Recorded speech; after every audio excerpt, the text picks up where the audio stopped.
Regardless of where you live on this planet, no matter what your nationality, the fact that the indefinite detention provisions of the NDAA are still on the books should disturb you on a fundamental level.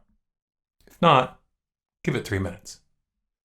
The National Defense Authorization Act, which was passed in 2012 and extended in 2013 and 2014, authorizes the U.S. military to arrest anyone, anywhere on the planet, to deny them access to a lawyer, and to detain them indefinitely without a trial. Furthermore, the U.S. government claims the right to do all of this in secret. No one would know where you went. You would just disappear. The right to a fair trial is gone. Without the right to a fair trial, you don't have any rights at all. Of course, some would argue that the NDAA only targets enemies of the United States, as if this would somehow make it okay. That defense doesn't hold water. It doesn't matter who the law claims to target, and it doesn't matter under what conditions politicians claim it can be used. If you don't have a right to a lawyer, and if you don't get your day in court, and if the government isn't even obligated to disclose the fact that they dragged you from your house in the middle of the night, then who is going to make sure that this isn't abused? The soldiers?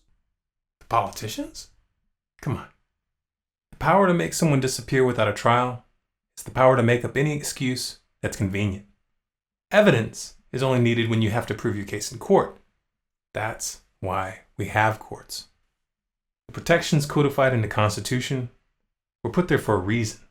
But at this point, it looks very much like America is going to learn that lesson the hard way. Land of the free, right?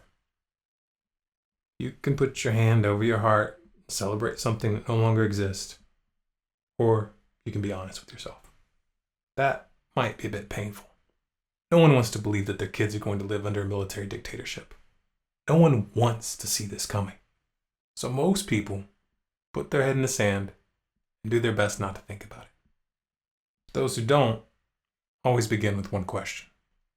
What can we do? The first thing you need to understand here is that our problem is psychological, not material. You have the means to take back your power. And you don't need a set of specific instructions. You don't need someone to hold your hand and explain your role. You don't need someone to give you permission.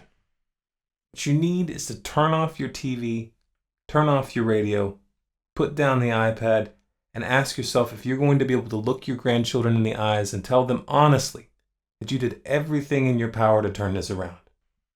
Are you going to push this out of your mind because it's uncomfortable? Or are you going to convert that discomfort into a driving force? No one can make that choice for you. I'll tell you this much though. If that thought itches in the minds of enough people, we'll figure out a way to scratch it. And if that driven feeling is fully established in your heart, you'll find a way to make it spread.